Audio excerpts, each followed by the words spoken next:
সহিহ মুসলিম শরীফের হাদিস কিতাবুল ঈমানের মধ্যে হাদিসটা এসেছে, ক্বালা সামিতু রাসূলুল্লাহি সাল্লাল্লাহু আলাইহি ওয়াসাল্লাম ইয়াকুলু আশহাদু আল্লা ইলাহা ইল্লাল্লাহ ওয়া আন্না মুহাম্মাদার রাসূলুল্লাহি হারামাল্লাহু আলাইহিন নার।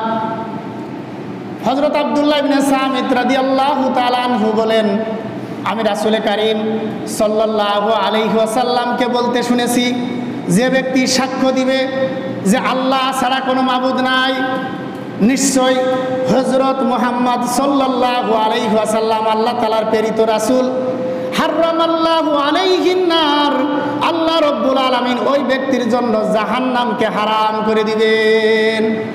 বলেন সুবহানাল্লাহ, আর আস্তে বলেন, একটু জোরে বলেন সুবহানাল্লাহ। হারামাল্লাহু আলাইহিন নার, ছোট্ট আমল না? লা ইলাহা ইল্লাল্লাহ, এতটুক যে পড়বে আল্লাহ রাব্বুল আলামিন তার জীবনের কি করবেন, তার জন্য জাহান্নামের আগুনকে কি করে দিবেন, হারাম করে দিবেন। সাক্ষ্য দিয়া লা ইলাহা ইল্লাল্লাহ ওয়া আন্না মুহাম্মাদার রাসূলুল্লাহ, এতটুক যে পাঠ করবে তার জন্য জাহান্নামের আগুন হারাম। বলেন সুবহানাল্লাহি ওয়া বিহামদিহি। प्यारा नबी कितना प्यारा नबी। আল্লাহ রাব্বুল আলামিন পবিত্র কুরআনুল কারীমের সূরাতুল আরাফের 96 নম্বর আয়াতে কারিমার মধ্যে আল্লাহ রাব্বুল আলামিন ইরশাদ করেন, ওয়ালাউ আন্না হালাল কুরআমানু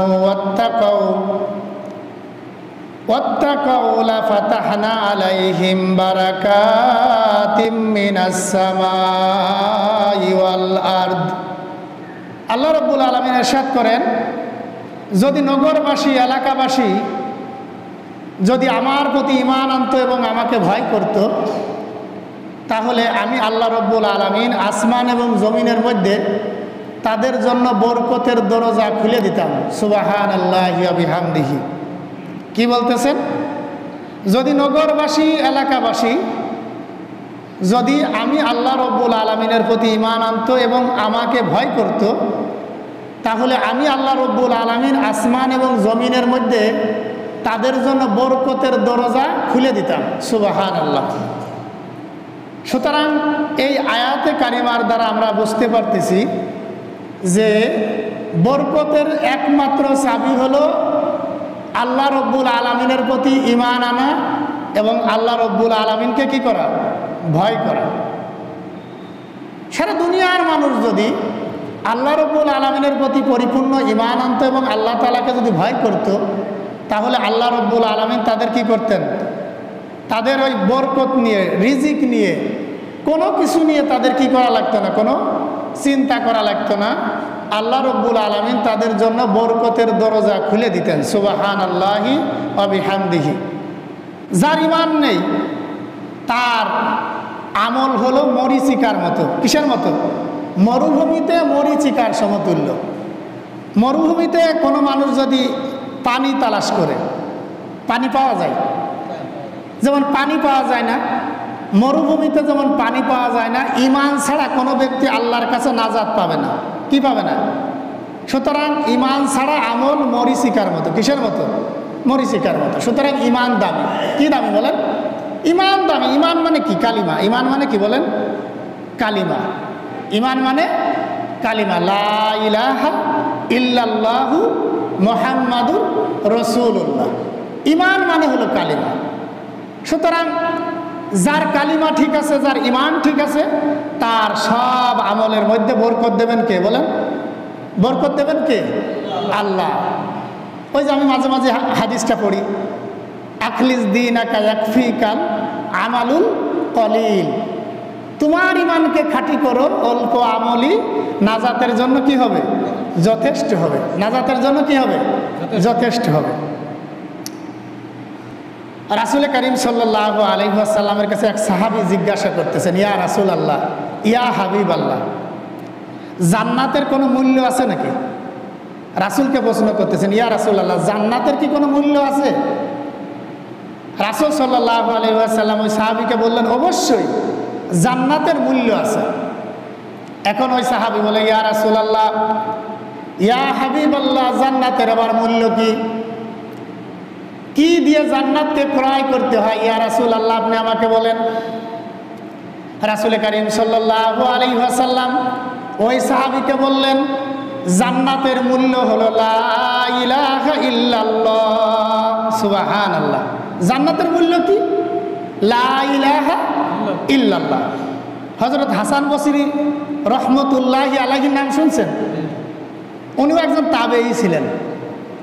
হাসান বসরি রহমতুল্লাহি আলাইহি উনিও বলছেন, জান্নাতের মূল্য হলো লা ইলাহা ইল্লাল্লাহ। সুবহানাল্লাহি ওয়া বিহামদিহি। সুতরাং জান্নাতে যদি কেউ যেতে চায় তাহলে অবশ্যই তাকে সর্বপ্রথম কালিমা পড়া লাগবে। কি পড়া লাগবে? কালিমা পড়া লাগবে। হযরত আতা ইবনে রাবিহা রাহমাতুল্লাহি আলাইহি হযরত আব্দুল্লাহ ইবনে আব্বাস রাদিয়াল্লাহু তাআলা আনহুর কাছে জানতে চাইলেন, হে রাসূলের সাহাবী, আমাকে এই আয়াতের তাফসীর করে আপনি আমাকে বোঝান। আল্লাহ রাব্বুল আলামিন এই আয়াতের তাফসীরের মধ্যে কি বলেছেন? সূরাতুল মুমিনুনের 3 নম্বর আয়াত। আল্লাহ রাব্বুল আলামিন ইরশাদ করেছেন, গাফিরিজ যামবি ওয়া কাবিলিত তাওবি শাদীদিল ইকাব। হযরত আতা ইবনে রাবিয়া রহমতুল্লাহি আলাইহি বলেন, হে রাসূলের সাহাবী আব্দুল্লাহ ইবনে আব্বাস রাইসুল মুফাসসিরিন ছিলেন। কি ছিলেন বলেন? সমস্ত দুনিয়ায় আমরা যারা কই যে আমি মুফাসসিরে কোরআন, বিভিন্ন মানুষ বড় বড় মুফাসসিরে কোরআন লেখে না? এই সমস্ত মুফাসসিরে কোরআনের তাজ হলেন রাসূলের সাহাবী হযরত আব্দুল্লাহ ইবনে আব্বাস রাদিয়াল্লাহু তাআলা আনহু। এই আব্দুল্লাহ ইবনে আব্বাস রাদিয়াল্লাহু তাআলা আনহুর কাছে জানতে চাচ্ছেন, হে রাসূলের সাহাবী, এই সূরাতুল মুমিনুনের এই যে 3 নম্বর আয়াতে কারিমা আল্লাহ রাব্বুল আলামিন বলছেন, গাফিরিজ যামবি ওয়া কাবিলিত তাওবি শাদীদিল ইকাব। এই আয়াতের ব্যাখ্যায় আল্লাহ রাব্বুল আলামিন কি বলেছেন, কি বোঝাতে চেয়েছেন? এর সরল অর্থ হচ্ছে আল্লাহ রাব্বুল আলামিন তাদের গুনাহকে মাফ করে দিবেন, তাদের তাওবা কবুল করবেন। আবার আল্লাহ রাব্বুল আলামিন শাস্তি দানে অত্যন্ত কঠোর, শাস্তি দানে অত্যন্ত কঠোর। এই আয়াতের ব্যাখ্যা তো আমি বুঝতে পারলাম না। হে আব্দুল্লাহ ইবনে আব্বাস, আপনি এই আয়াতের ব্যাখ্যাটা একটু আমাকে বুঝাবেন।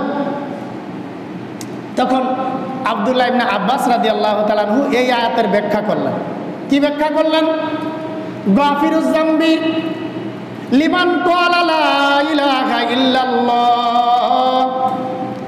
হযরত আব্দুল্লাহ ইবনে আব্বাস রাদিয়াল্লাহু তাআলা আনহু বললেন, আল্লাহ রাব্বুল আলামিন তার জীবনের সমস্ত গুনাহকে মাফ করে দিবে। লিমান ক্বালা লা ইলাহা ইল্লাল্লাহ, যে আল্লাহর বান্দাবান্দি পড়েছে লা ইলাহা ইল্লাল্লাহ, আল্লাহ রাব্বুল আলামিন তাদের জীবনের সমস্ত গুনাহকে মাফ করে দিবেন। সমস্ত গুনাহকে কি করে দিবেন? মাফ করে দিবেন। এই যে ব্যাখ্যাটা বললাম, কালেমা পড়লে আল্লাহ রাব্বুল আলামিন জীবনের গুনাহ মাফ করে দেয়, এর একটা বাস্তব একটা হাদিস আছে। একদিন নবী করিম সাল্লাল্লাহু আলাইহি ওয়াসাল্লাম সাহাবীদেরকে এই হাদিসটা পড়ে শোনালেন। রাসূল করিম সাল্লাল্লাহু আলাইহি ওয়াসাল্লাম বললেন, হে আমার সাহাবীরা, তোমরা শোনো, যে ব্যক্তি মৃত্যুর পথযাত্রী, মুমূর্ষু অবস্থা, প্রাণবায়ু বের হয়ে যাবে অবস্থা, ওই ব্যক্তির পাশে বসে বসে তোমরা বেশি বেশি করে কালেমা পড়তে থাকো। বলেন সুবহানাল্লাহ। সাহাবা একরামগণ বললেন, ইয়া রাসূলুল্লাহ, ইয়া হাবিবাল্লাহ, কালেমা পড়লে লাভটা কি? রাসূল করিম সাল্লাল্লাহু আলাইহি ওয়াসাল্লাম বললেন, মৃত্যুর পথযাত্রী মুমূর্ষু ব্যক্তির পাশে বসে যদি বেশি বেশি করে পড়া হয় লা ইলাহা ইল্লাল্লাহ, আল্লাহ রাব্বুল আলামিন ওই মৃত্যুর পথযাত্রী ওই ব্যক্তির জীবনের সমস্ত গুনাহকে বিলীন করে দেন। সুবহানাল্লাহ। কি করে দেন? সমস্ত গুনাহকে বিলীন করে দেন। যদিও সে পড়তে না পারে, যদিও সে অনেক সময় মুমূর্ষু, পড়তে পারে না, জুবান বন্ধ হয়ে গেছে, ওর পাশে বসে কালেমার তালকিন দিতে থাকেন। কি দিতে থাকেন? লা ইলাহা ইল্লাল্লাহ, লা ইলাহা ইল্লাল্লাহ।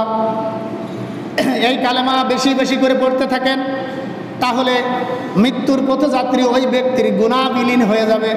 সাহাবা একরামগণ বললেন, ইয়া রাসূলুল্লাহ, ইয়া হাবিবাল্লাহ, কোনো ব্যক্তি যদি জীবিত থাকাকালীন বেশি বেশি করে পড়তে থাকে লা ইলাহা ইল্লাল্লাহ, লা ইলাহা ইল্লাল্লাহ, তাহলেও কি তার জীবনের সমস্ত গুনাহ বিলীন হয়ে যাবে?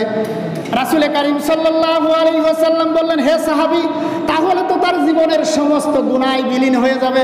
সুবহানাল্লাহি ওয়া বিহামদিহি। বলে যে যদি সে জীবিত থেকে সশরীরে সে যদি বারবার করে পড়তে থাকে লা ইলাহা ইল্লাল্লাহ, তাহলে তো তার জীবনের সমস্ত গুনাহ বিলীন হয়ে যাবে। সুবহানাল্লাহ। সুতরাং কালেমার এত দাম। সহিহ মুসলিম শরীফের হাদিস কিতাবুল ঈমানের মধ্যে হাদিসটা এসেছে, ক্বালা সামিতু রাসূলুল্লাহি সাল্লাল্লাহু আলাইহি ওয়াসাল্লাম ইয়াকুলু আশহাদু আল্লা ইলাহা ইল্লাল্লাহ ওয়া আন্না মুহাম্মাদার রাসূলুল্লাহি হারামাল্লাহু আলাইহিন নার। হযরত আব্দুল্লাহ ইবনে সামিত রাদিয়াল্লাহু তাআলা আনহু বলেন, আমি রাসূল করিম সাল্লাল্লাহু আলাইহি ওয়াসাল্লামকে বলতে শুনেছি, যে ব্যক্তি সাক্ষ্য দিবে যে আল্লাহ ছাড়া কোনো মাবুদ নাই, নিশ্চয় হযরত মুহাম্মদ সাল্লাল্লাহু আলাইহি ওয়াসাল্লাম আল্লাহ তাআলার প্রেরিত রাসূল, হারামাল্লাহু আলাইহিন নার, আল্লাহ রাব্বুল আলামিন ওই ব্যক্তির জন্য জাহান্নামকে হারাম করে দিবেন। বলেন সুবহানাল্লাহ। আর আস্তে বলেন, একটু জোরে বলেন সুবহানাল্লাহ। হারামাল্লাহু আলাইহিন নার, ছোট্ট আমল না? লা ইলাহা ইল্লাল্লাহ এতটুক যে পড়বে, আল্লাহ রাব্বুল আলামিন তার জীবনের কি করবেন? তার জন্য জাহান্নামের আগুনকে কি করে দিবেন? হারাম করে দিবেন। সাক্ষ্য দিয়া লা ইলাহা ইল্লাল্লাহ ওয়া আন্না মুহাম্মাদার রাসূলুল্লাহ, এতটুক যে পাঠ করবে তার জন্য জাহান্নামের আগুন হারাম। বলেন সুবহানাল্লাহি ওয়া বিহামদিহি। সুতরাং ইয়াকিনের সাথে কোনো ব্যক্তি যদি কালিমা পড়ে, আল্লাহ রাব্বুল আলামিন তার জন্য জান্নাত লিপিবদ্ধ করে দেন। কি লিপিবদ্ধ করে দেন? জান্নাত। ইয়াকিনের সাথে পড়তে হবে। কালেমা তিন প্রক্রিয়ায় পড়তে হয়, তাকরার বিল লিসান, তাসদিক বিল জিনান, আমাল বিল আরকান। জবান দিয়ে বারবার বলা, বিশ্বাস স্থাপন করা, আমলে পরিণত করা। এই তিন ভাবে যদি কোনো ব্যক্তি কালিমা পড়ে, আল্লাহ রাব্বুল আলামিন তাকে জান্নাতে প্রবেশ করাবেন। সুবহানাল্লাহি ওয়া বিহামদিহি। রাসূল করিম সাল্লাল্লাহু আলাইহি ওয়াসাল্লাম বললেন, মান ক্বালা লা ইলাহা ইল্লাল্লাহু দাখালাল জান্নাহ, আল্লাহর যে বান্দা বান্দিরা পড়বে লা ইলাহা ইল্লাল্লাহ, আল্লাহ রাব্বুল আলামিন তাদেরকে জান্নাতে দাখিল করবেন। সুবহানাল্লাহ। তাদেরকে কি করবেন? জান্নাতে দাখিল করবেন। রাসূল করিম সাল্লাল্লাহু আলাইহি ওয়াসাল্লাম হযরত আনাস ইবনে মালিক রাদিয়াল্লাহু তাআলা আনহু থেকে হাদিসটা বর্ণিত। রাসূল করিম সাল্লাল্লাহু আলাইহি ওয়াসাল্লাম বললেন, একদিন জিবরাইল আমার কাছে একটি আয়াতে কারিমা পাঠ করতে করতে নেমে আসলেন। একটি আয়াতে কারিমা আসমান থেকে পাঠ করতে করতে নেমে আসলেন। আয়াতে কারিমাটা কি? সূরাতুল ইব্রাহিমের আয়াতে কারিমা। যে আয়াতে কারিমাটা পাঠ করতে করতে জিবরাইল আসমান থেকে আমার কাছে নেমে আসলেন। ইয়াউমা তুবাদদিলুল আরদা গায়রাল আরদি, বললেন যে জিবরাইল আলাইহিস সালাতু ওয়াস সালাম বললেন, ইয়াউমা তুবাদদিলুল আরদা গায়রাল আরদি, বললেন যে তোমরা সেই দিনের কথা স্মরণ করো যেই দিন দুনিয়াকে অপর দুনিয়ার সাথে পরিবর্তন করা হবে, অর্থাৎ আসমানের সাথে জমিন যেদিন টক্কর লাগবে। কি লাগবে বলেন? বলে যে তোমরা ওই দিনের কথা স্মরণ করো যেদিন দুনিয়ার সাথে জমিনের, অথবা এই জায়গা বোঝানো হয়েছে এক দুনিয়ার সাথে অপর দুনিয়ার পরিবর্তন হবে, অর্থাৎ আসমানের সাথে জমিনের টক্কর লেগে আসমান এবং জমিন ধুলিকণায় পরিণত হয়ে যাবে। অর্থাৎ কিয়ামতের দিবসের কথা বলতে বলতে নেমে আসলেন যে তোমরা ওই দিনের কথা স্মরণ করো, বারাজুলিল্লাহিল ওয়াহিদিল কাহ্হার, যেদিন মহান প্রভু পরাক্রমশালী আল্লাহ রব্বুল আলামিন অত্যন্ত রাগান্বিত অবস্থায় যেদিন কি করবেন? কাজীর আসনে যেদিন বসবেন, তোমরা সেই দিনের কথা স্মরণ করো যেদিন আল্লাহ রব্বুল আলামিন হাসরকে একটি পবিত্র স্থানে, যেদিন এই হাসরকে সংগঠিত করবেন যেখানে দুনিয়ায় কোনোদিন পাপ সংগঠিত হয় নাই। কি সংগঠিত হয় নাই? যে জমিনের মধ্যে কোনোদিন পাপ সংগঠিত হয় নাই, বলে যে ওই জমিনে আল্লাহ রব্বুল আলামিন সেদিন বিচার ফায়সালা শুরু করবেন। বলে যে জাহান্নাম গর্জন করতে করতে হাসরের ময়দানের দিকে চলে আসতে থাকবে। 70,000 ফেরেশতা শিকল দিয়ে জাহান্নামকে ধরে রাখবে। 70,000 ফেরেশতা শিকল দিয়ে জাহান্নামকে ধরে রাখবে, আর জাহান্নাম গর্জন করতে থাকবে। কি করতে থাকবে? গর্জন করতে থাকবে। তখন রাসূল কারীম সাল্লাল্লাহু আলাইহি ওয়াসাল্লাম বলেন যে জাহান্নাম গর্জন করবে। তখন আল্লাহ রব্বুল আলামিন আবার জাহান্নামকে বলবেন, হে জাহান্নাম তুমি কথা বলো, হে জাহান্নাম তুমি কথা বলো। জাহান্নাম সেদিন কি বলবে জানেন? আমরা তো এই যে আল্লাহ তাআলার দেওয়া প্রদত্ত রিজিক ভক্ষণ করি, আবার আল্লাহ তাআলার সাথে কি করি? নাফরমানি করি কি করি না? আমি যদিও কষ্ট করে উপার্জন করে কামাই করে খাই, কিন্তু এটা কে দিয়েছেন? কে দিয়েছেন বলেন? এটা কি আপনার কোনো ক্রেডিট? এটা আপনার কোনো কিরামতি? এটা কে দিয়েছেন? আল্লাহ রাব্বুল আলামিন দিয়েছেন। কিন্তু আমরা তো মনে মনে চিন্তা করি এটা আমার ক্রেডিট। করুণের মতো। কার মতো? করুণ কইছিল না মুসা আলাইহিস সালাতু ওয়াস সালাম কাছে, যে করুণ তোমার যাকাত তোমার উপর ফরজ হয়েছে, তুমি যাকাত দাও। আনে করুণ কয় যে আমি কষ্ট করে বুদ্ধি খাটায়ে আমি এত সম্পদের মালিক হয়েছি, আর এই জায়গার থেকে আমি আল্লাহর রাস্তায় যাকাত দিয়ে দেবো? আমি তা পারবো না। আমি তা কি করবো না? পারবো না। এখন আল্লাহ তাআলাকে সেই কথা শুনছেন, করুণ সহ তার সম্পদ সহ আল্লাহ তাআলা মাটির তলে কি করে দিয়েছেন? দাবায় দিয়েছেন, ঠিক কিনা? সুতরাং এটা যতই আমি বলি এটা আমার মেধা বুদ্ধি খাটাই আমি উপার্জন করেছি, আসলে এটা আল্লাহ তাআলা দিয়েছেন। কে দিয়েছেন? কে দিয়েছেন? মেধাও আল্লাহ দিয়েছেন। সুতরাং সেদিন জাহান্নাম কি বলবে? জাহান্নাম বলবে যে আল্লাহ রাব্বুল আলামিনের প্রদত্ত রিজিক ভক্ষণ করেছে, আবার আল্লাহ তাআলার সাথে শিরক করেছে। কি করেছে বলেন? আল্লাহ তাআলার সাথে শিরক করেছে, নাফরমানি করেছে। আমি জাহান্নাম আজকে তার উপর কঠিন প্রতিশোধ নেব। কি নেব বলেন? চিন্তা করে দেখেন, জাহান্নাম বলতেছে, একটু ফিল করেন, চিন্তা করেন। জাহান্নাম বলতেছে যে আমার আল্লাহর দেওয়া প্রদত্ত রিজিক ভক্ষণ করেছে, আবার আল্লাহর সাথে নাফরমানি করেছে, শিরক করেছে, আমি আজকে তার উপর কঠিন প্রতিশোধ নেব। জিবরাইল আরো বললেন, জাহান্নাম আরো বলল যে আমার উপর পুলসিরাতকে স্থাপন করা হবে, সুতরাং এই পুলসিরাত পার হওয়ার অনুমতিপত্র না নেওয়া পর্যন্ত কেউ জান্নাতে যেতে পারবে না। কি করতে পারবে না?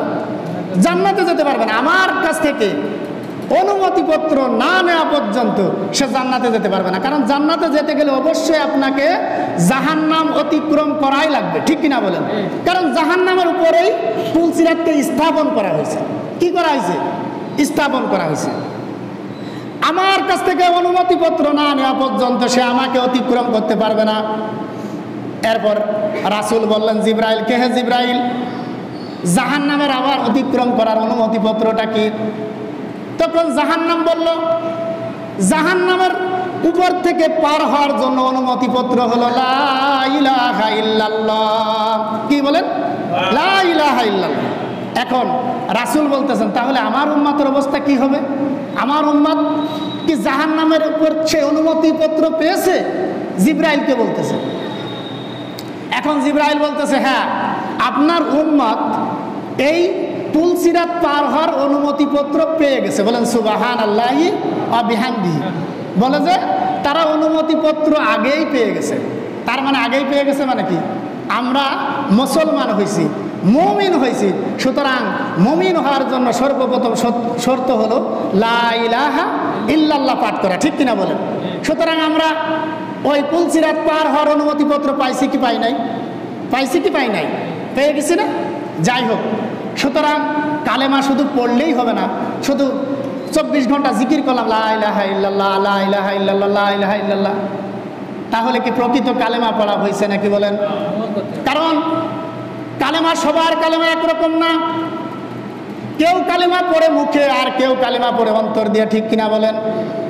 কারোর কালেমা দুনিয়ায় ফাঁসির রশি তার কালেমার ছুটাতে পারে না, আবার কারোর কালেমা এমন সামান্য কয়টা টাকার লোভে সে তার কালেমাকে বিক্রি করে দেয় কি দেয় না বলেন?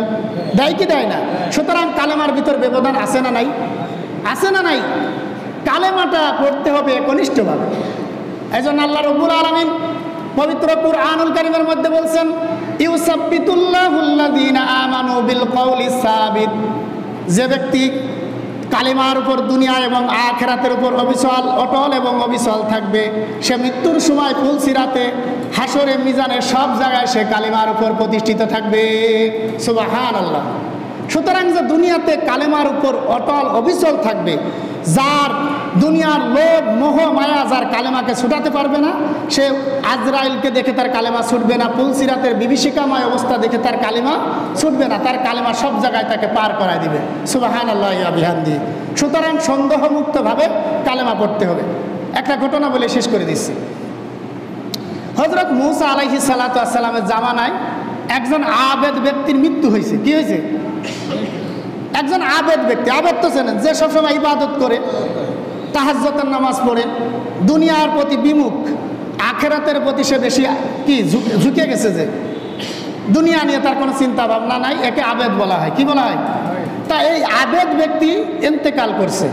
এখন ইন্তেকাল করার পরে মূসাকে আল্লাহ রব্বুল আলামিন জানাই দিচ্ছেন, হে মূসা, ওই যে এই সম্প্রদায়ের ভিতরে একজন আবেদ ব্যক্তি মারা গেছে, এই ব্যক্তি জাহান্নামী। এই ব্যক্তি কি? জাহান্নামী। বুঝতেছেন বিষয়টা? মানে ওই বনি ইসরায়েলের ভিতরে একজন আবেদ ব্যক্তি মারা গেছে। এখন মূসা আলাইহিস সালাতু ওয়াস সালামকে আগেই আল্লাহ জানাই দিচ্ছেন ওই ব্যক্তি জাহান্নামী। ওই ব্যক্তি কি? জাহান্নামী। এরপরে আবার মূসা আলাইহিস সালাতু ওয়াস সালামকে জানালেন আল্লাহর একজন পাপী ব্যক্তি ইন্তেকাল করেছে, সে এমন কোনো অন্যায় নাই যা সে করে নাই। অন্যায় করে সবাই জানে এ ব্যক্তি খারাপ মানুষ, এ ব্যক্তি পাপাচারী। এখন ওই ব্যক্তি ইন্তেকাল করেছে, করার পরে মূসাকে জানাই দিচ্ছে আমার এই বান্দা হলো জান্নাতি। আমার এই বান্দা কি বলেন? জান্নাতি। আমি যে কথা বলছিলাম যে কালেমা সবার কালেমা একরকম না, কারুর কালেমা ফাঁসির দড়ির ভয়ে কারুর কালেমা ছোটে না, জেল জুলুমের ভয়ে কালেমা ছোটে না, আবার কারুর কালেমা সামান্য দুনিয়ার লোভে কালেমা ছুটে যায়। ঠিক কিনা বলেন?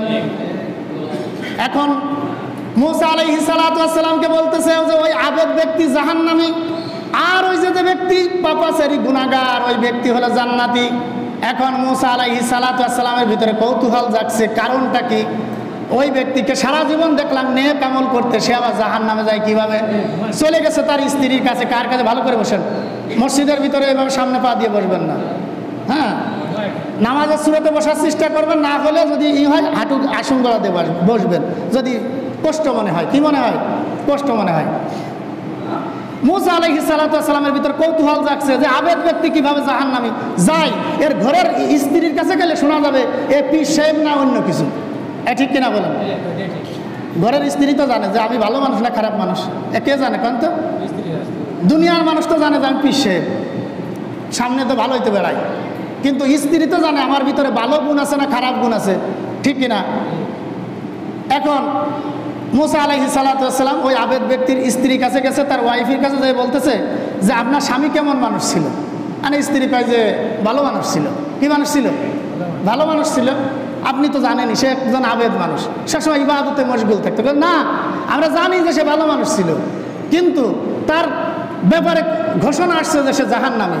তার অন্য কোনো বদখাসলাত, কোনো খারাপ গুণ আছে কিনা আমাকে বলেন। এখন ওই আবেদের স্ত্রী কয় তার তো সব গুণই ভালো ছিল, কিন্তু যখন সে রাতের বেলায় যখন সে বিছনায় যেত, যাওয়ার পরে সে একটা কথা বলতো। কি কথা বলতো?